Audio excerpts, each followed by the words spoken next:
In today's video, I'm going to show you how to name an AI automation project in Hermes Agent.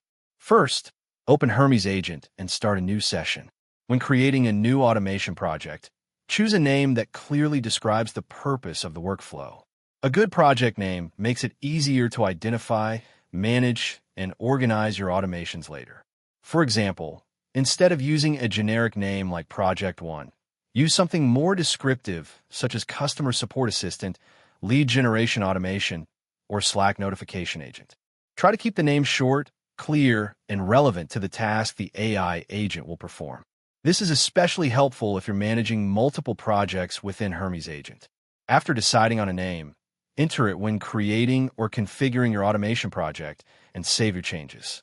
As your collection of automations grows, meaningful project names will help you quickly find, update, and maintain your workflows. And that's it. Thank you for watching this video. Please feel free to use the affiliate link in the description.